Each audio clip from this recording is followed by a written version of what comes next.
방송에서 제공하는 정보는 투자 판단의 참고 자료일 뿐이며 해당 부동산의 가치 또는 매물 가격의 상승 하락을 보장하지 않습니다. 이 시각 부동산 헤드라인입니다. 우리나라 주택 가격이 고령화 문제로 급락하지는 않을 것이란 분석이 나왔습니다. 그러나 지방에서는 주택 수요 감소로 빈집이 크게 늘어날 수 있다는 우려가 제기됐습니다. 재건축 시장 최대어로 꼽히는 잠실 주공 5단지가 전고점을 넘는 등 가격 상승세가 이어지고 있어 업계에 이목이 집중되고 있습니다. 잠실 주공 5단지의 경우 재건축 초과이익 환수제를 피하기 어렵게 됐음에도 불구하고 나날이 최고가를 경신하며 거래가 성사되고 있습니다. 정부가 부동산 과열을 막기 위해 다음 달 추가 규제를 내놓겠다고 밝혔지만 강남 재건축을 중심으로 집값은 여전히 고공행진을 이어가고 있습니다. 과열이 계속되자 일각에서는 투기 과열지구 지정 등 고강도 규제를 더 이상 피하기 힘들어질 것으로 전망하고 있습니다. 다음 달부터 전국에서 종이 계약서 없이 스마트폰이나 태블릿 PC를 이용해 부동산 거래를 할 수 있게 됩니다. 전자계약은 공인중개사를 통해 주택이나 상가, 오피스텔, 토지 등을 거래할 때 종이 서류 대신 계약서를 온라인으로 작성하고 전자서명을 하는 방식으로 매매 때 전자계약을 이용할 경우 거래가 자동으로 신고되고 임대차 계약 때는 확정일자를 자동으로 받을 수 있게 됩니다. 서울 아파트값이 강세를 보이면서 10억 원이 넘는 고가 아파트 수가 최근 5년 사이 2배 수준으로 증가했습니다. 특히 재건축 사업이 활발하게 진행된 강남 3구는 전체 10억 원 이상 아파트의 80%가량이 몰려있는 것으로 나타났습니다. 서울 오피스 거래 시장이 상반기 역대 최고치 기록을 넘어선 가운데 하반기에는 소폭 감소할 것으로 분석됐습니다. 신규 공급이 대부분 외곽 지역에 집중되면서 공실률 양극화는 심화될 전망입니다.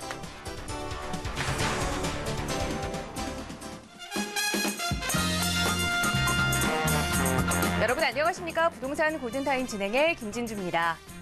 인구 고령화 문제가 우리 사회의 최대 화두로 떠오르면서 이와 관련된 부동산 시장에 대한 전망도 다양하게 나오고 있는 것 같습니다. 그런데 그중에서 좀 주목해야 할 부분은요. 이 인구 고령화로 인해서 부동산 시장 또 주택 가격의 하락은 없을 것이다라는 전망에 좀 힘이 실리고 있다는 건데요. 자, 이웃나라 일본의 사례와 우리나라는 좀 다른 점이 많이 있다라는 것이 많은 전문가들의 의견입니다. 오늘 이 부분에 대해서 부동산 이체크 시간에 좀 자세하게 살펴볼 테니까요. 이 시간도 끝까지 함께 하시면서 부동산 시장의 동향들 체크해 보시기 바라고요.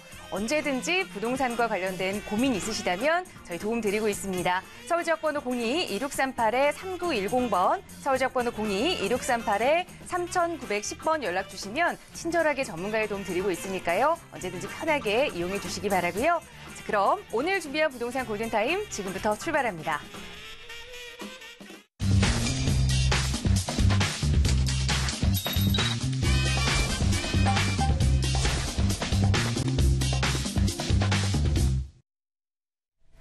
네, 생방송으로 보내드리고 있는 부동산 골든타임 함께하고 계십니다. 벌써 목요일인데요. 목요일은 늘 부동산 시장의 이슈들 여러분과 함께 점검해보고 또 여러분의 부동산 관련 고민 직접 해결해드리고 있죠. 오늘 이 시간 여러분과 함께 해주실 부동산 전문가 소개해드립니다. 국토개발연구소의 이윤환 대표 함께하셨어요. 대표님 어서 오세요. 반갑습니다. 네, 오늘도 역시 우리 시청자 여러분들 궁금해하시는 본격적인 고민 상담에 앞서서 잠시 부동산 시장 이야기를 좀 나눠볼까 합니다. 자, 인구 고령화가 진행되고 있는 이 일본의 사례를 보면 이 부동산 시장이 좀 장기간 하락하면서 우리나라도 이것과 비슷해지는 게 아닌가라는 우려가 많이 나왔었는데요. 그런데 우리나라는 상황이 그것과 다르다라는 전망이 나왔다고 해요. 이 부분 좀 자세하게 살펴볼까요? 네, 그렇습니다. 자, 지금 집값이 과연 인구 고령화에 의해서 어떻게 될 것이냐. 실례로 이제 일본처럼 집값이 폭등을 했다가 고령화 때문에라도 또 뭐 여러 가지 요인을 찾을 수 있겠지만은 어쨌든 그 집값이 급락한 것을 이제 눈여겨봐 왔거든요. 자, 그런 식으로 해서 일본처럼 우리가 집값이 급락할 우려는 없을까라는 부분을 한국은행에서 이제 발표를 했습니다. 자, 집값은 급락하지는 않을 것이다. 단지 좀 지방을 중심으로 해서 빈집이 좀 증가할 우려가 좀 있다는 부분을 조금 얘기를 하고 있는데요. 이렇게 우리나라의 경우 자산 가격 상승률, 그리고 주택 공급 방식, 그리고 아파트 거주 비율 등을 일본과 비교를 해봤을 때 과연 일본처럼 부동산 버블이 이렇게 꺼질 수 있는, 또 집값이 급격하게 하락할 수 있는 그런 어떤 여지가 있겠느냐라고 한다면 그렇지는 않다라고 한 내용이고요. 자, 우선 자산 가격 상승률을 보면요. 지난 86년에서 90년, 일본이 이제 91년부터 해서 경제 또 부동산 모든 이제 버블이 꺼지면서요. 굉장히 심각한 상태로 이렇게 전락을 했는데, 자, 연평균 22.21%의 자산 가격 높은 상승률을 기록해서 그게 결국은 이제 버블이 꺼지는 현상으로 나타났는데, 우리는 이제 가계부채는 이제 꾸준히 이제 늘었습니다. 하지만 일본보다는 상당히 좀 낮은 자산 가격 상승률을 보이고 있기 때문에 그렇게 큰 우려가 될 만하지는 않고요. 주택 공급 방식도 사실 일본 같은 경우는 대체적으로는 단독주택들이 이제 많은 편이죠. 여러 가지 지진 피해라든지 이런 것들 때문에 높은 층을 짓는 것보다는 저층으로 이렇게 여러 세대를 퍼지게 이렇게 짓는 부분하고요. 높은 임대주택에 대한 공급률이라는 부분이 있는 반면에 우리 같은 경우는 이제 아파트를 많이 짓는 형태죠. 그래서 대규모 택지 개발이라는 부분 또는 기존 주거지에서 재개발, 재건축으로 이렇게 아파트를 많이 생산해내는 이런 부분들이 일본과는 틀리다라는 부분하고요. 아파트 거주 비율만 하더라도 부동산 버블 붕괴 당시 일본 같은 경우는 30% 정도밖에 되지는 않았으나 우리나라 같은 경우는 지난 2015년에 60%에 육박하는 그런 아파트 거주 비율을 하고 있기 때문에 쉽게 꺼질 수 있을까? 특히나 지금 이렇게 임대라는 부분이 일본 같은 경우는 당연히 이제 월세라는 부분으로 가겠지만 우리나라는 전세제도라는 게 있기 때문에 그 전세가 어떤 힘을 받는 이상은 집값이 이렇게 큰 폭으로 떨어질 염려는 없다라는 부분도 한 몫을 할 수 있을 것 같고요. 지금 빈집에 대한 증가 우려라는 부분이 좀 걱정이 되는데 지방을 중심으로 해서 빈집이 자꾸 늘면서 슬럼화되는 것이 좀 우려가 됩니다.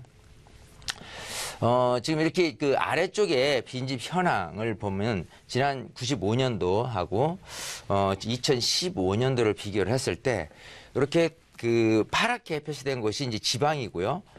이렇게 빨간 곳은 5대 광역시, 그리고 파란색은 이제 수도권인데, 예전에 이제 물론 이제 단독 다가구, 단독 및 다세대, 그리고 아파트 이런 부분으로 조금 나눠서 좀 구분을 해 봤습니다만, 어쨌든 예를 들어 아파트라고 손 친다면 지방에 대한 빈집, 그리고 서울 수도권에 대한 빈집이 좀 비슷하게 나타났었다면 지금 같은 경우는 이렇게 2배 넘게 지방이 빈집이 이제 많이 나타나게 되는 현상으로 지금 보이고 있습니다. 그래서 좀 지방을 중심으로 해서 좀 빈집이 늘어나는 부분이 조금 우려가 되는 부분이 있고요. 또 지방 같은 경우는 신도시 및 그 사업성이 좀 낮기 때문에 재개발, 재건축들이 쉽지 않기 때문에 좀 슬럼화되는 부분이 좀 장기간 지속되지 않을까라는 부분, 그것 때문에라도 아무래도 좀 빈집이 늘어날 가능성도 있겠죠. 왜냐하면 개발 가능성이 없는 예를 들어 다세대 반지하다라고 한다면 거기에 입주하려는 분들이 이렇게 많이 없겠죠. 자, 그런 측면에서 봤을 때 좀 집값은 전체적으로 급락하지는 않을 것 같고 좀 빈집이 늘어날 가능성이 있다는 부분을 조금 한국은행에서 관망을 했으니까 이 상황에 대해서 좀 잘 들여다보면서 그래도 지방보다는 이제 서울 수도권에서 또 어떤 부동산 같은 경우는 꾸준히 그래도 인기를 끌고 계속 유지를 해도 괜찮을 수도 있겠구나 하는 상대적인 어떤 평가를 좀 해보는 것도 눈여겨볼 만한 부분이다, 이렇게 말씀드리고 싶습니다. 네, 일본과는 좀 여러 가지 상황상 차이가 있기 때문에 이 부동산 시장이 전반적으로 급락할 염려는 없지만 그래도 지방에서는 빈집의 증가에 대한 우려를 놓을 수 없다라는 연구 결과였거든요. 이 부분 꼭 투자하시는데 잘 참고하셔서 앞으로 투자하실 때 전문가의 도움도 좀 받아보시면 좋을 것 같고요. 자, 언제든지 저희도 도움 드리고 있습니다. 서울 지역번호 02-2638-3910번 연락 주시면 친절하게 도움 드릴 테니까요. 편하게 연락 주세요. 자, 이번 시간 계속해서 시청자 여러분들의 부동산 관련 고민들 직접 전화 연결 통해서 들어보고 해결해드리는 시간 이어갈 텐데요. 바로 첫 번째 시청자분 전화 연결해서 고민 들어보겠습니다. 여보세요? 여보세요? 네, 안녕하세요. 네, 안녕하세요. 네, 시청자님 어느 지역의 부동산 저희 함께 좀 살펴볼까요?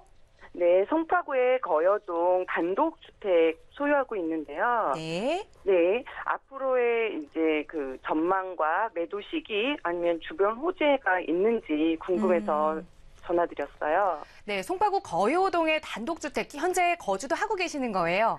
아니요, 재개발을 보고 투자 목적으로 2006년도쯤에 저희가 샀는데 네. 아직 보유하고 있거든요. 그래서 아. 매도 시기를 보고 있는데 네. 언제가 좋을지 네. 상담 부탁드리려고요. 네, 재개발을 이제 목표로 좀 투자 목적으로 구입을 하셨던 것 같은데 거여동에 혹시 단지를 좀 여쭤봐도 괜찮을까요?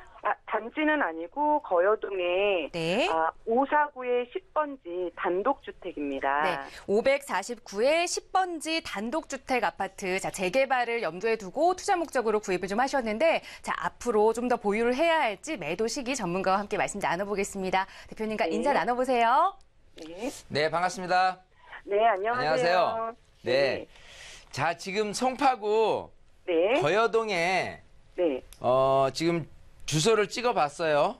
네. 자, 그랬더니 여기가 이제 그 당시에 개발 구역으로 포함되지는 않았던 구역이지만 네. 그래도 입지나 여러 가지 측면이 아주 괜찮을 것 같아서 또 개발지로 포함이 된다면 이라는 기대치로 구입을 하셨던 것 같아요. 네. 자, 번지가 이렇게 찍어보니까 뭐 거여역 요 근처인데 여기가 이제 구역 이름은 그냥 새마을구역이라고 얘기를 하거든요. 새마을 지역. 네. 예. 네. 지금 이제 몇 평에 얼마에 매입을 하셨죠? 단독주택인데 네. 154제곱미터고 네. 구입 당시가 2006년도에 2억 2천 주고 구입했던 것 같아요. 자, 단독주택 30평이 한 2억 2천 됐어요. 자, 그러면 그게 154제곱미터인데 이게 옛날 단독주택이다 보니까 협동주택이어서 네. 저희가 소유하고 있는 거는 17평 정도예요. 대지 지분은 한 17평 정도. 네. 예, 협동주택이라는 거죠. 네. 참고 삼아 우리 시청자분들 이해를 돕기 위해서 협동주택이 뭐야라고 한다면 옛날 같은 경우는 이렇게 땅 지분에 그 필지를 분할하지 않은 채 그대로 이렇게 건물이 올라갔어요. 그래서 이제 땅은 지분으로 돼 있고 건물은 다른 소유로 돼 있는 게 이걸 이제 협동주택이라고 하거든요. 자, 어쨌든 요거 같은 경우에 지금 2억 2천에 샀는데 지금 현재 시세는 얼마 정도 가죠? 시세는 저희가 이제 거리가 너무 멀어서 정확한 시세는 모르는데 아마 지금 1층, 2층 세가 그 당시에 샀던 금액으로 지금 세이브가 된 걸로 제가 알고 있어요. 그러니까 세를 다 합쳐서도 2억 2천은 네네. 된다. 네네네. 예, 그래서 지금 어떤 시세는 조금 올랐을 것이다잖아요. 네. 자, 일단은 그 결론부터 말씀드리면 조금 더 가져갔으면 하거든요. 네. 예, 제가 그 이유를 말씀을 드리면 네. 우선 좀 지도를 이렇게 넓게 잘 보이시죠, 지도가? 네네네. 예. 자, 여기가 지금 이제 위례 신도시죠, 아래쪽이. 네. 자, 46,000세대 이 위례 신도시가 그야말로 지금 아파트 시세가 뭐 30평대는 뭐 9억을 넘는 이 정도로 지금 그 굉장히 가격이 오히려 좀 뛰었고요. 네. 자, 이렇게 그 거대한 이런 위례 신도시가 이렇게 들어서게 된다면 아무래도 이 근처에 있는 네. 주변 환경도 사실은 좀 좋은 영향을 받을 수 있는 부분이 되고요. 네. 특히나 이 거여역이라고 한다면 이 위례 신도시에는 실질적으로 현재 모습에서 이 그 지하철을 이용한다라고 한다면은 8호선 라인이죠. 자, 복정역이라든지 현재 모습에서 또 5호선 거여역이라든지 여기를 이제 이용을 하게 될 것이고 나중에 이제 위례 신사선 해가지고 새로이 개통되는 노선을 통해서 이제 강남까지 이어지는 거는 예정이 돼 있어요. 어쨌든 자, 이 위례 신도시가 그 탄생이 되면서 이쪽에 거여마천 뉴타운에 대한 부분까지도 사실은 좀 염두를 해뒀거든요.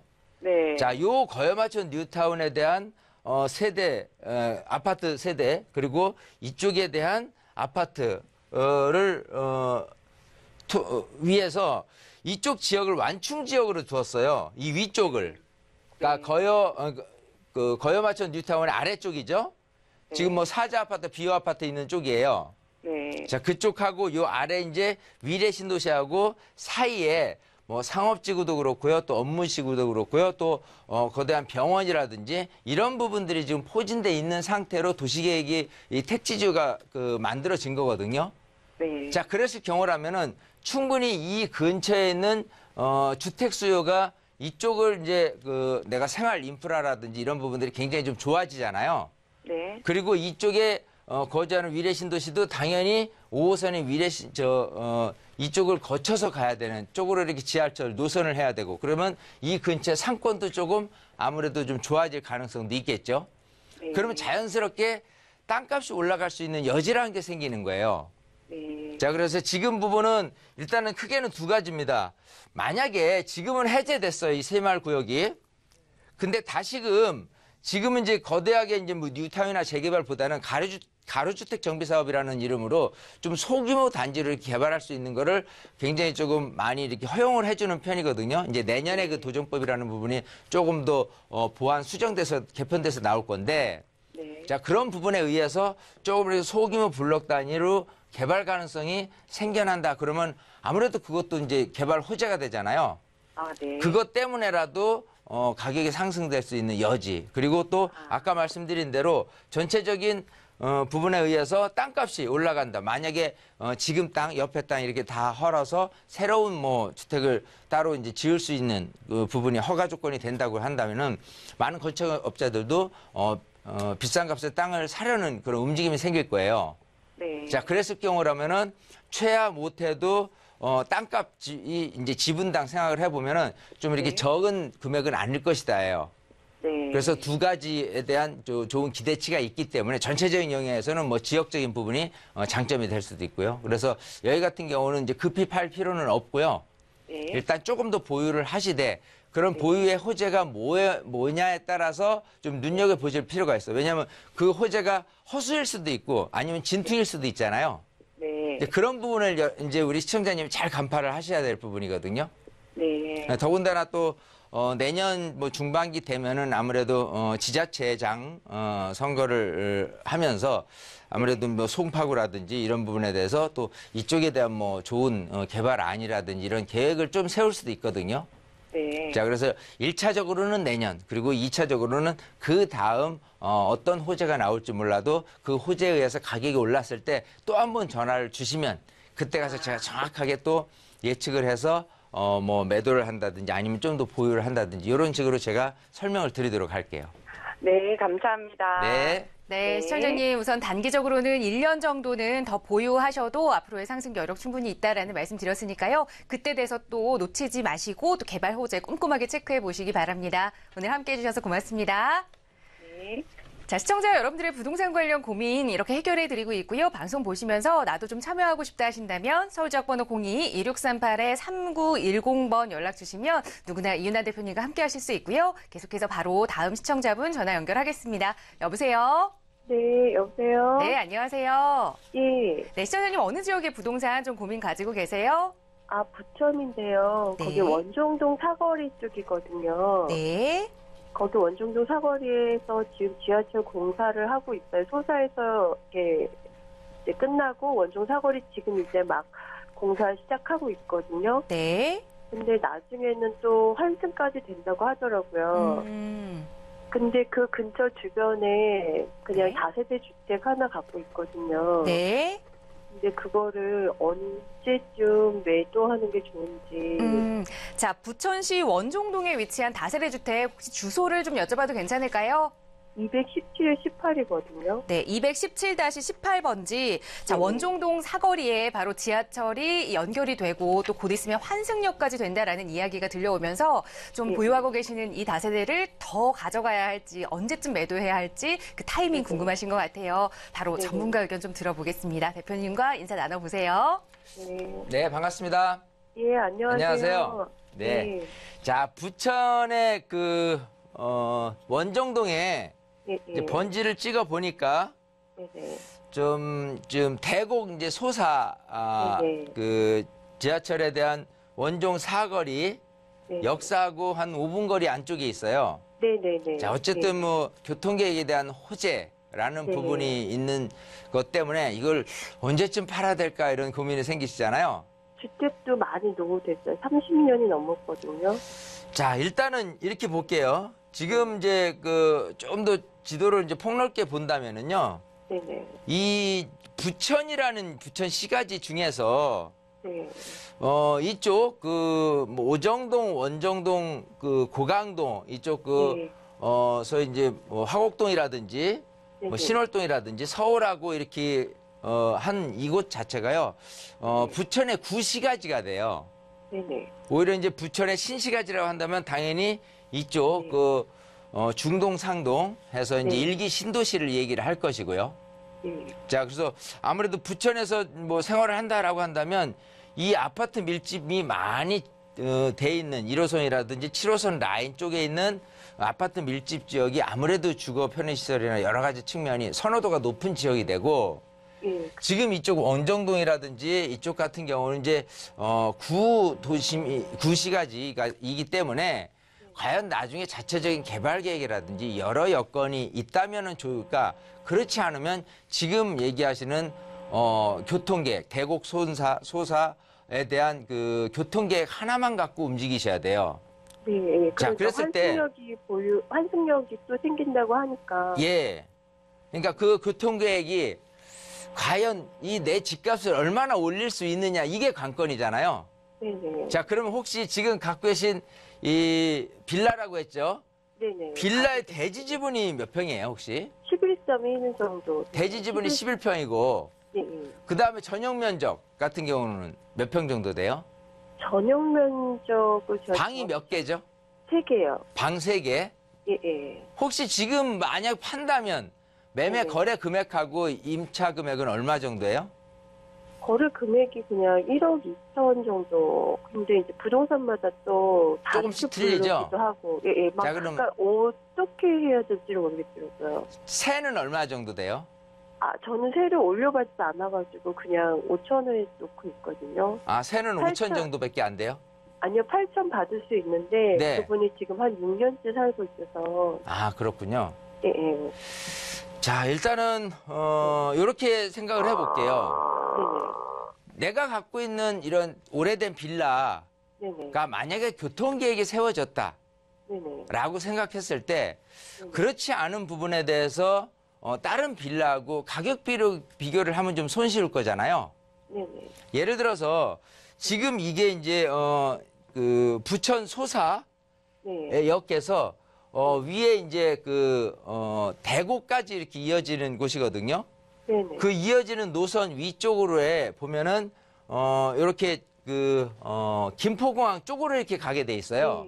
예, 예, 예. 자, 그러면 김포공항을 중심으로 한다면 이쪽이거나 아니면 오른쪽이거나를 생각을 해본다면 오른쪽 쪽에 빌라가 좀 밀집되어 있는 곳을 생각해 본다면 이 모기동 염창역이라든지 등촌역 근처에 있는 빌라 시세하고 비교를 해보면 좀 이게 얼마까지도 오를 수 있지 않느냐는 여지를 판단할 수 있는 부분이 되거든요. 아, 그러니까 여기는 지하철 노선이 없지만 있다고선 치더라도 이미 기존의 9호선 지하철역 근처에 있는 빌라 시세하고 비교 분석을 하면은 좀 더 손쉬울 거잖아요. 아, 네. 만약에 이만한 빌라가 지금 이쪽에 금액이 얼마 정도 되더라라고 한다면 네. 야, 내가 금액이 올라가도 1억 2천에서 이거 몇 천 올라가는데 한 개이겠구나. 그러면 네. 굳이 이렇게 오래 기다리지 말고 그냥 매도를 해야지라는 생각을 갖고 움직이시는 게 제일 좋다는 소리예요. 그러니까요. 예, 예. 이해하시죠? 그러니까 예, 그래서- 환승역이 완공되려면 또 몇 년을 기다려야 되는데. 그러니까 제가 말씀드린 게 그거예요. 예. 이런 교통계획이 들었을 때 첫 번째 개발이 된다 또 했을 때가 첫 번째 상승률이 되고요. 네. 두 번째는 착공했을 때가 상승률이 돼요. 네네. 세 번째는 개통됐을 때가 상승률이 되거든요. 네네. 그러니까 이게 호재가 세 단계 중에서 이미 두 단계가 뛰었어요. 그러니까 착공을 했잖아요. 네, 이제 자, 그러면 겨우 실질적으로는 예. 개통이 돼서에 대한 효과를 이제 볼 수밖에 없는 거고, 아까 말씀드렸다시피 자체적인 어떤 개발 계획이나 이런 부분들은 사실은 어렵다고 봐야 되는 거고요. 네네네. 자, 그랬을 때, 야, 그럼 지하철 노선이 되면은 내 가격이 집값이 1억 2천에서 더블은 될 수 있을 거야. 라고 할지 안 할지는 다른 곳을 들여다보면은 조금은 느끼실 수 있다고 생각하는 거예요. 네네. 그러면 이쪽 목동 같은 경우에 그 빌라 같은 경우에 그 시세가 어떻게 되느냐라고 한다면요. 뭐 지금 이제 방이 3개라고 하셨잖아요. 예, 그럼 방 3개짜리로 따진다면 대체적으로 2억은 넘어요. 이쪽 같은 경우는. 근데 공교롭게 지금 이게 어떤 전세 금액이 굉장히 좀 높습니다. 그래서 전세 금액하고 매매 금액하고 그렇게 큰 차이가 없어요. 이쪽 같은 경우. 우리 시청자님 잘 들리시는 거죠? 네네네. 잘 들으셔야 돼요. 이거. 네, 왜냐하면 지금 여기도 제가 올려받지 않아서 그런 건데요. 네. 더 올려받을 수 있었는데 계속 살다 보니까 네. 그냥 안 올려받아서 그런 거거든요. 네, 그래서 예. 왜냐하면 제가 솔직히는 이 빌라 시세에 대해서 정확히 현장을 가지 않는 이상은 네네. 내가 그 전세 시세, 매매 시세를 정확하게 알 수는 없어요. 솔직히 말씀드려서. 예. 그래서 우리 시청자님이 이제부터 제 얘기대로 네. 어떤 한 번은 그 연구를 하고 탐색을 해보고 그러고 나서 네. 스스로 결정을 하시는 게 낫다는 네. 부분 때문에 지금 말씀을 드리는 거기 때문에 네네. 그래서 이쪽 그 염창역이나 등촌역 근처에 있는 목동에 있는 빌라 단지에 가셔서 네네. 내가 갖고 있는 집하고 면적이 비슷하고 네네. 또 이제 30년 됐다고 했잖아요. 네네. 너무 예. 예. 대지집은 11평은 크게는 의미가 없어요.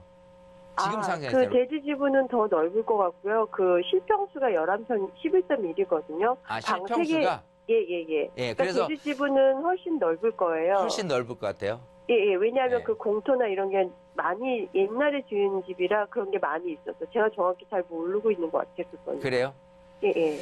자, 그러면 이제 우선은 현재 모습에서 대지집을 제외하고는요. 네네. 일단은 요런 곳이 소위 얼마 정도의 금액이 형성돼 있는지에 대해서 우선 파악을 하셔야 돼요. 네. 그러면 아무래도 이쪽 지역이 지금 계신 원정동보다는 좀 더 낫기 때문에 네. 이거보다는 더 못할 것이다라고 이미 예측을 할 수 있기 때문에 그렇죠. 예. 내가 올라갈 수 있는 한계치를 느끼실 수가 있는 거예요. 네네네. 그죠? 자, 그래서 금액 산정에 대한 부분을 그렇게 하는 거로 하고 예. 지금 이제 대지지분을 자꾸 언급을 하셨는데 네네. 사실 대지지분은 실제로 개발 계획이 있을 때 유리한 거고 그렇지 않는 경우라면은 뭐 쓰여질 수가 없는 거거든요. 근데 지금 아무래도 이렇게 재건축을 해야 되는 상황이 되다 보니 노후주택이죠.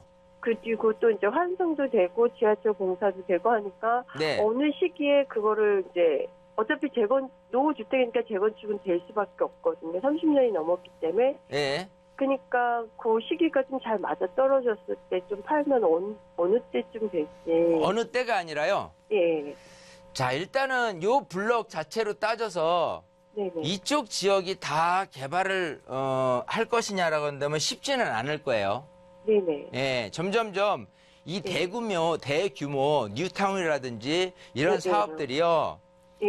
여기 계신 분들이 동의가 잘 되면 모르겠지만 네. 특히 이제 여기는 이제 부천이니까 네네. 경기도로 속하잖아요. 네네. 이 경기도의 소산 뉴타운이라고 있거든요. 아래쪽에. 네네. 예. 거기 같은 경우 지금 해제예요, 위기가. 예. 구역별로는 예. 조금씩 틀릴 수도 있지만. 네네. 그래서 지구 지정되는 것도 어렵지만 네. 지구 지정돼서 조합원들이 똘똘 뭉쳐 동의를 해서 재개발, 재건축으로 가는 데가 정말 어려운 거예요. 예. 예, 그래서 자체적으로 정말 어렵겠다라고 아니, 만약에 쉬울지 아닐지 생각을 해본다면 네네. 만약에 이쪽 지역에 네네. 좀 상권이나 이런 부분들이 좀 잘 돼 있다 싶으면 더욱더 되기 어렵고요. 네네. 자, 주거지인데 네네. 이쪽 주거지에 대한 슬럼이 굉장히 조금 좀 너무 노후돼 가지고 네네. 블록 단위로 개발을 할 필요가 있다라고 생각한다면 네네. 가로주택 정비 사업으로 진행해서 좀 네. 소규모 블록 단위로 개발한 자체적인 개발 가능성이 네. 있게 돼요. 네. 네네. 그죠? 예. 그러면 네, 네. 그 가능성에 의해서 하는 부분하고 네. 또 그 부천 시창을 통해서 이쪽 네, 네. 지하철역이 들어서게 된다면 네, 이쪽 네. 블록 단위로 지구 단위 계획을 묶일 또 가능성이 있어요. 그래서 네, 네. 도시계획과에다가 문의를 해서 혹시라도 내 땅에 뭐 지구 단위 계획이라든지 그런 부분에 대한 가능성이 있겠느냐도 또 체크를 하셔야 돼요. 네네. 그 지구 단위 계획이 다 좋은 것만 아니거든요. 아니, 예. 예. 빠졌다 그러더라고요. 저희 쪽은 빠지고 그 앞까지는 여기는 빠져 그렇게- 있대요? 예, 예. 예. 근데 오히려 부동산에서는 빠진 게 오히려 나을 수도 있다. 이렇게 또 얘기를 하더라고요. 그래요. 자, 그러면 예, 예. 어쨌든 지금 이게 이제 지하철 노선이 개통되는 시기는 지금 예정은 2021년이에요. 네네. 자, 그럼 앞으로 이제 한 4년 남았는데 네네. 그 안에 네. 이것저것 해서 개발 계획도 없고 아무것도 좀 여지가 없다 생각하면 아까 말씀드린 목동 가셔서 네네. 이게 개통이 된다 손치더라도 내가 올라갈 수 있는 한계치가 이 정도겠구나. 그럼 이 분위기에 의해서 내 집값이 좀 그 전에 미리 올랐더라면 아이고 그냥 나는 팔고 나와도 되겠구나. 이렇게 네. 생각을 하실 수도 있는 거고 네네. 아니면 실질적인 개발 계획이 가능성이 있겠는데 그러면 오래도록 좀 들고 갈 가능성도 들고 갈 필요성도 있잖아요. 그러니까 환승역이 완공될 때 파는 게 더 나았다는 얘기도 되나요? 그렇죠. 그때까지 가는데 네, 네. 일단 지금 1, 2단계까지 그 개발 호재에 대한 금액 상승이 약간은 이루어진 거예요.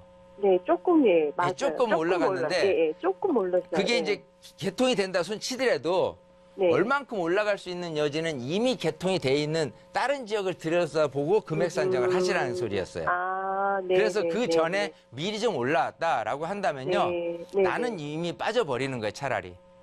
그러고 나서 뭐 다른 투자를 또 생각을 한다든지. 아, 이렇게 타이밍을 잡는 거거든요. 그래서 전략 전술 잘 세워서 되는 거예요. 작은 빌라 하나라도. 예, 그러니까요. 이해하시겠죠? 네네. 제 얘기대로 꼭 현장도 가보고 또 예, 꼭 체크도 해보고요. 예, 예, 예. 그렇게 꼭 알겠습니다. 해보시길 바라겠습니다. 예, 이렇게 알겠습니다. 정리할게요. 네, 네. 예, 감사합니다. 네, 시청자님, 이 비슷한 조건에 이미 이 지하철 공사가 완료되어 있는 염창동이나 이 등촌동 쪽에 시세를 직접 알아보시고 어느 정도의 이 상승 한계를 좀 미리 가늠해 보시면 좋겠다라는 조언 드렸으니까요. 또 발품 좀 팔아보시고 궁금한 점 또 생기시면 언제든지 연락 주세요. 네, 예, 감사합니다. 네, 함께해 주셔서 고맙습니다. 자, 시청자 여러분들의 부동산 관련 고민 상담 도움 드리고 있고요. 언제든지 이렇게 복잡한 일 있으시다면 저희 전문가들의 도움 받아보시면 좋을 것 같습니다. 서울지역 번호 02-2638-3910번 활짝 열려 있고요. 바로 다음 시청자분 전화 연결할게요. 여보세요? 네, 안녕하세요. 네, 안녕하세요. 자, 시청자님 어느 지역의 부동산 좀 같이 네, 살펴볼까요? 고향 삼성에 있는 지축지구에 네, 네, 제가 그 반도 유보라를 분양하고 싶은데 네. 앞으로 전망과 또 내년에 거기 LH에서 공공 분양을 한다고 그래요. 네. 공공 10년짜리 임대도 하고 그냥 공공 분양도 하고. 네. 그래서 제가 자격이 돼서 어느 부분으로 들어가면 좀 좋겠는가 싶어서요. 아, 네. 지금 고향 삼송지구에 위치한 반도 유보라 아파트, 지축지구의 네, 반도 네. 유보라 아파트, 지금 이 아파트 분양권을 좀 매수하는 게 좋을지 아니면 곧 있으면 또 한다는 LH 공공 임대주택에 좀 청약을 넣는 것이 좋을지, 자, 어떤 것이 더 가치가 높은 것인지 전문가 의견 좀 들어보겠습니다. 인사 나눠보세요. 네, 반갑습니다. 네, 반갑습니다. 안녕하세요. 네, 네. 자, 지금 지축역 근처에 네네. 그 반도 유보라 아파트를 지금 분양권을 매입을 하실 생각이잖아요. 네네네네. 자, 요게 지금 시세가 얼마죠? 몇 평에? 지금 뭐, 한 4억 후반에서 5억 초반대예요. 4억 후반에서 5억 초반이요?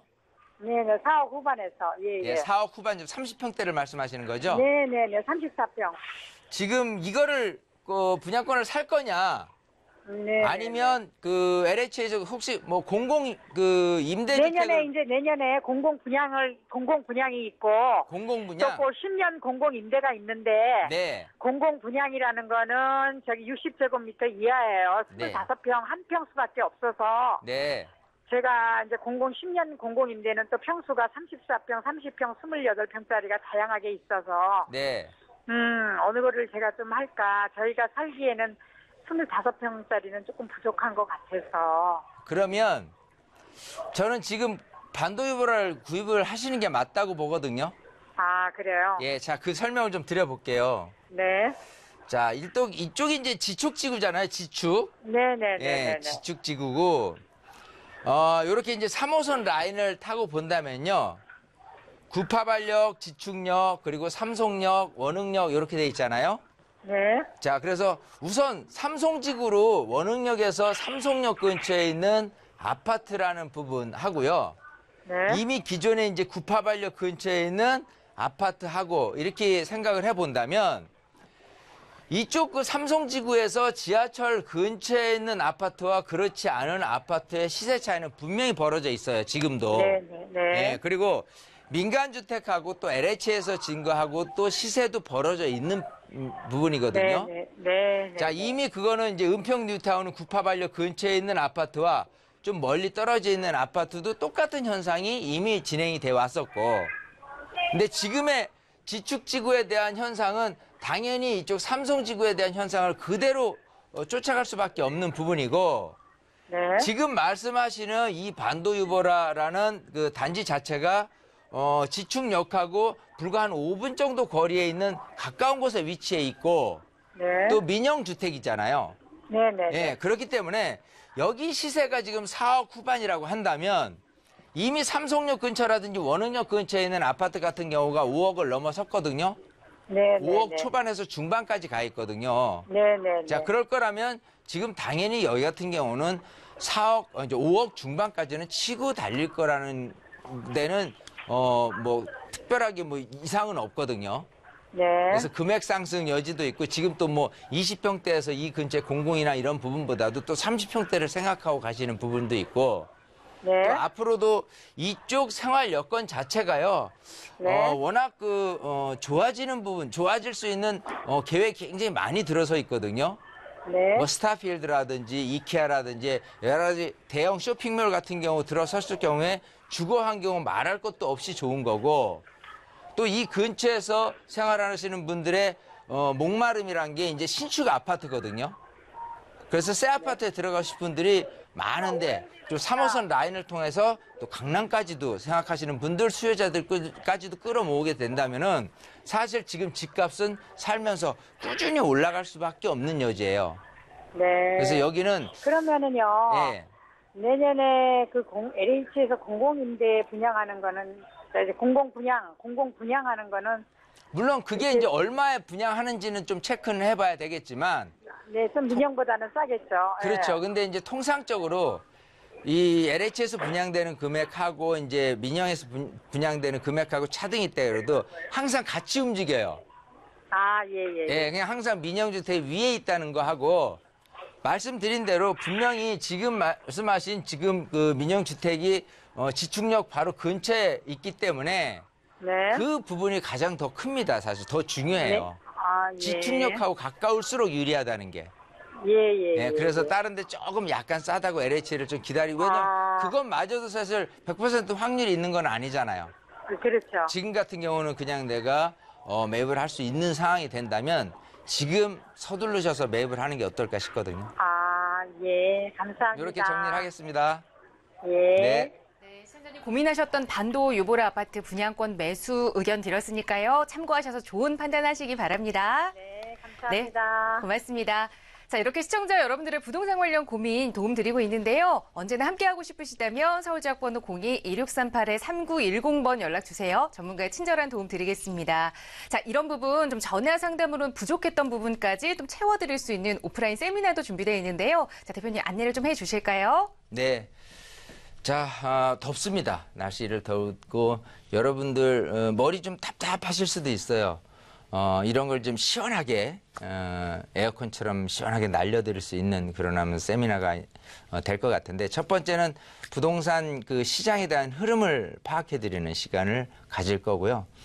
두 번째는 주택임대사업자 그리고 건강보험료에 대해서 애매모호하게 생각하시거나 아니면은 내가 뭐 피부양자로 등록해 있는데 여기서 떨어져 가면 어떻게 해라도 걱정이 생겨서 아예 부동산을 취득을 못 하시는 분들도 많습니다. 그래서 주택임대사업자하고 건강보험에 대해서 완벽하게 해부해드리는 시간을 가질 거예요.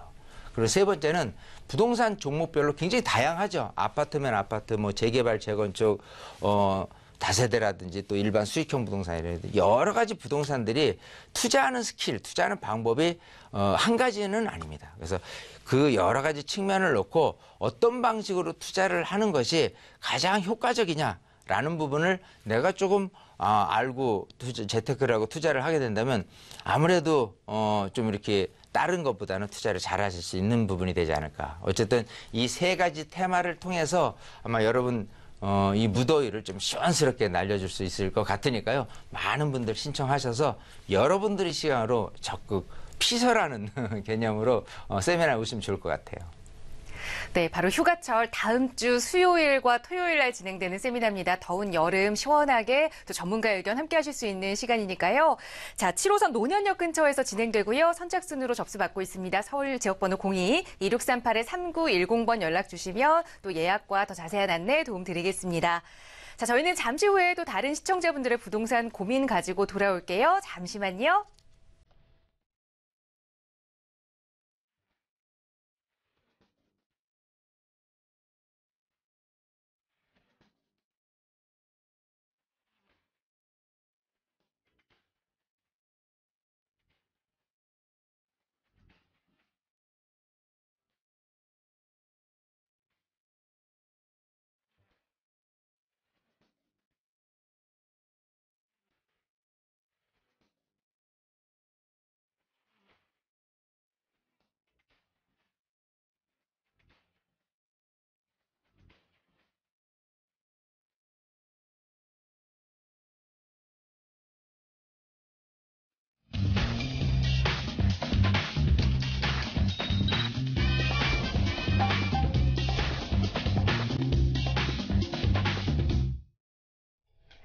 네, 매주 목요일 여러분의 부동산 관련 고민들 속 시원하게 해결해 드리고 있습니다. 생방송으로 부동산 골든타임 함께하고 계시고요.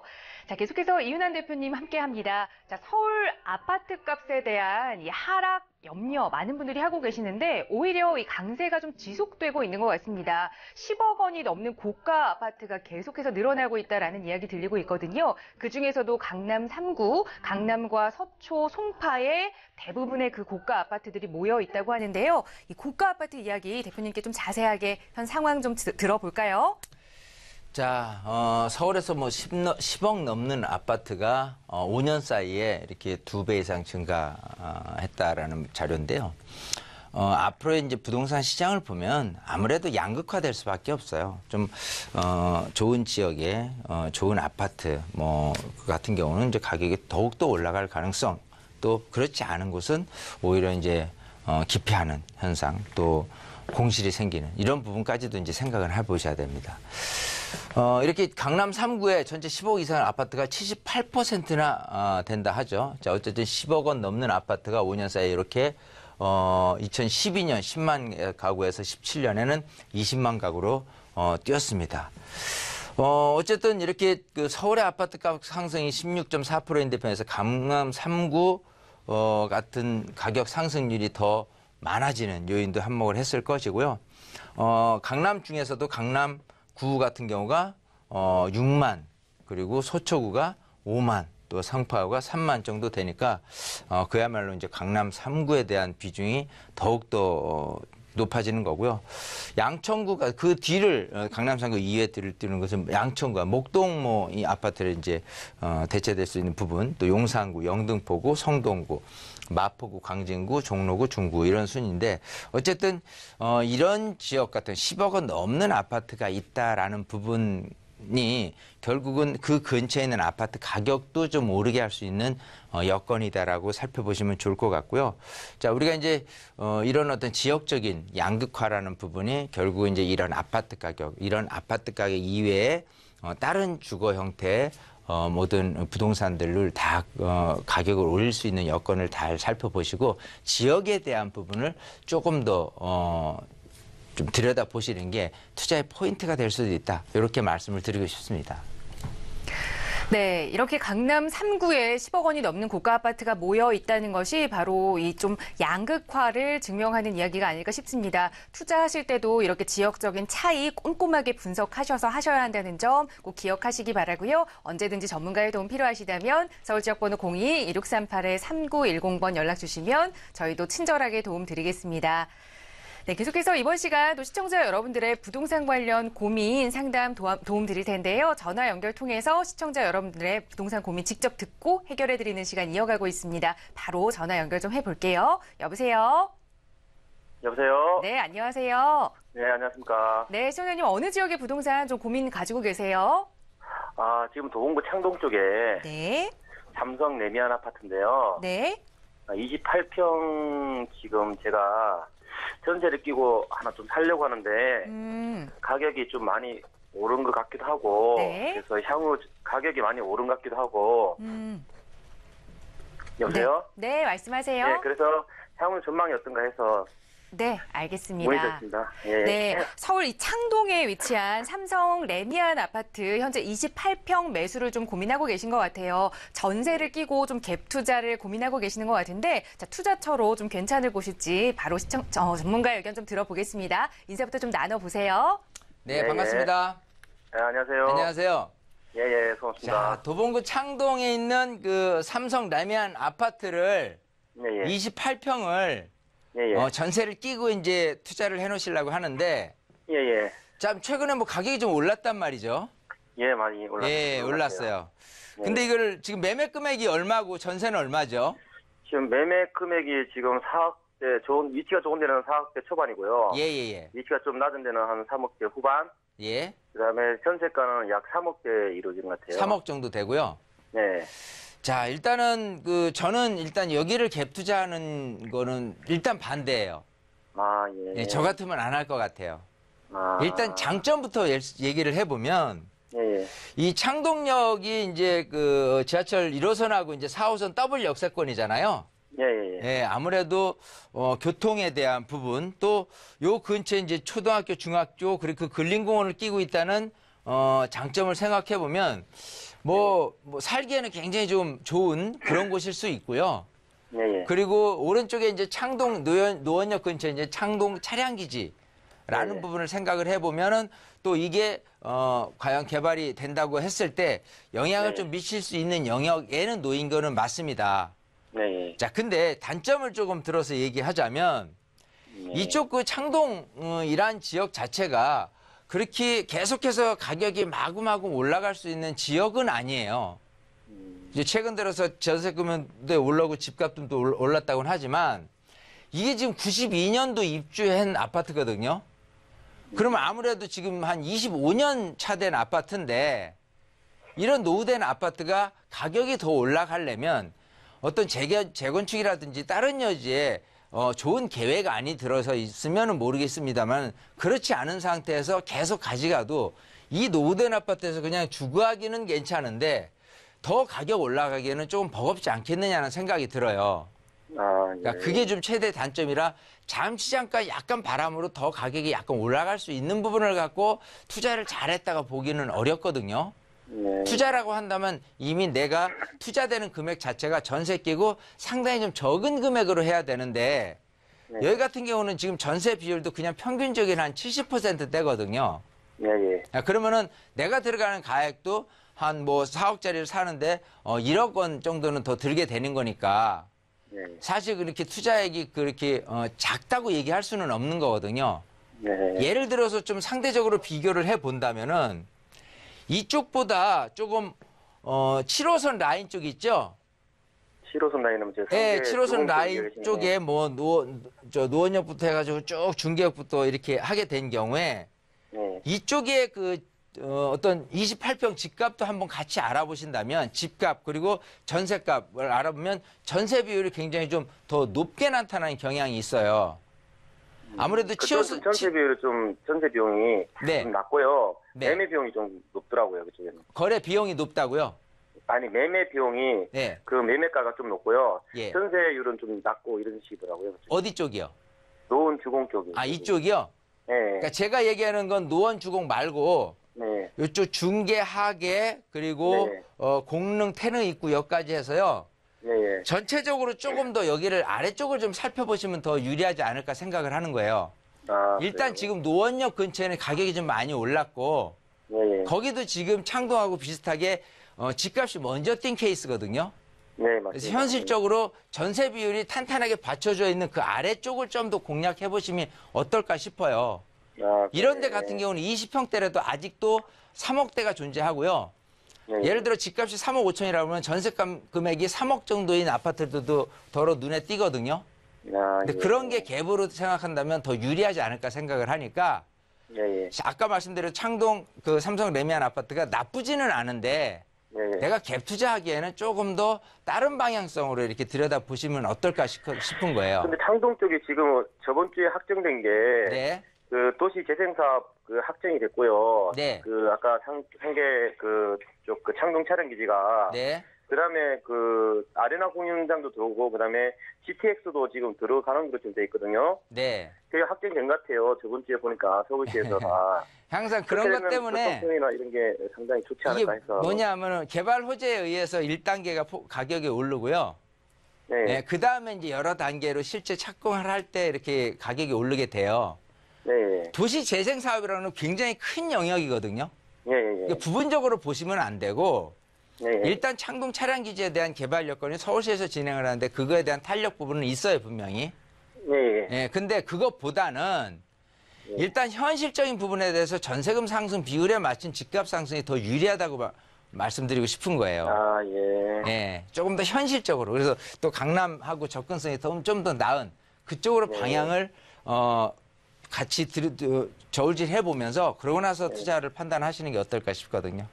예, 알겠습니다. 이렇게 정리해드리겠습니다. 네. 예, 감사합니다. 네. 네, 시청자님 갭 투자로는 좀 반대 의견 드렸으니까요. 잘 참고하셔서 더 좋은 투자처 물색해 보시기 바랍니다. 함께해 주셔서 고맙습니다. 예, 수고하십시오. 네.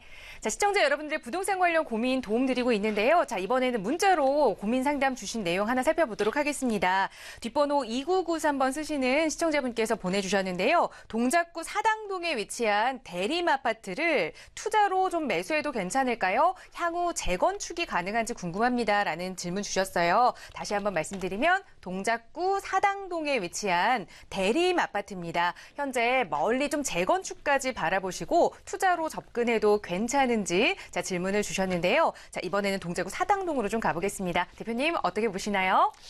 네, 지금 문자 사연인데 그 동작구 사당동에 있는 대림 아파트거든요. 자, 대림 아파트가 이렇게 90년대에 입주한 15층짜리 1152세대인데요. 기본적으로 뭐 입지면에서 봤을 때는 뭐 남성역 근처, 이렇게 7호선 근처이기 때문에 상당히 좀 괜찮고요. 과연 그 재건축에 대한 기대치가 있느냐를 따졌을 때 보면은, 이 당시 지었을 때 용적률이, 얼마냐라는 부분을 조금 자세히 이제 들여다보는 게 좀 더 유리하지 않을까 생각을 하거든요. 자, 그래서, 이 당시 지었을 때 용적률이 지금 208%가 나타나는데, 자, 그렇게 될 경우라면은 사실 재건축하는 데 있어서 지금 현재 시세, 그리고 나중에 내야 될 추가 분담금이 좀 많아지는 그런 부분들이 생기게 합니다. 그래서 재건축에 대한 기대치는 사실은 조금, 별로 없다라고 생각하시는 게 좋을 것 같고요. 그리고 이미 이쪽 근처에 있는 사당동에 있는 아파트들이 정말 몇 년 사이에 금액이 굉장히 많이 뛰었어요. 아마 30평대만 보더라도 거의 시세는 한 7억 정도까지 가 있거든요. 그리고 이제 전세는 그보다 못 미치어서 매매 금액부터 마구 뛰어 있고 전세는 지금 막 여기 따라 붙는 부분들이에요. 그래서 전세 비율이 오히려 평균적인 75%보다도 낮게 형성되어 있는 곳이 이런 아파트들의 추세입니다. 그래서 여기를 지금 생각하시는 뭐 투자 개념으로 나중에 장기적인 차원에서 뭐 지역적으로는 나쁘지는 않습니다만은 지금 이미 금액이 이렇게 오른 상태에서 7억이 8억 되고 9억 되고 10억으로 올라갈 수 있느냐의 여지를 따지는 것이 투자의 포인트인데 그렇게 하기에는 조금 이렇게 어렵게 버겁겠다라는 생각이 들기 때문에 여기를 투자하시는 거는 아니다. 이렇게 아예 말씀드리고 싶습니다. 네, 사당동에 위치한 이 대림아파트 투자 반대 의견 주셨으니까요. 또 새로운 투자처를 좀 물색해보시고 저희에게 문의 주시면 좋을 것 같습니다. 자, 저희 언제나 이렇게 여러분의 부동산 관련 고민들 속 시원하게 해결해드리고 있는데요. 전화나 방송으로는 좀 시간상의 제약이 있어서 이런 부분 좀 보완할 수 있는 부분이 세미나로 준비되어 있습니다. 이윤환 대표님과 함께 하실 수 있는 시간이고요. 자, 8월 2일 수요일 그리고 8월 5일 토요일 오후 1시에 노년역 근처에서 진행되는 세미나입니다. 서울지역번호 02-2638-3910번 연락 주시면 세미나 안내 조금 더 자세하게 해드리고 그리고 예약 접수까지 도움 드릴 테니까요. 편하게 문의 주시기 바라고요. 저희 상담 전화 계속해서 방송 끝난 이후에 열어두겠습니다. 언제든지 편하게 연락 주세요.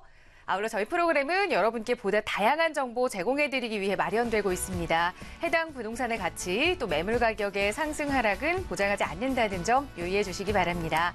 자, 즐거운 오후 보내시고요. 저희는 내일 이 시간에 다시 인사드릴게요.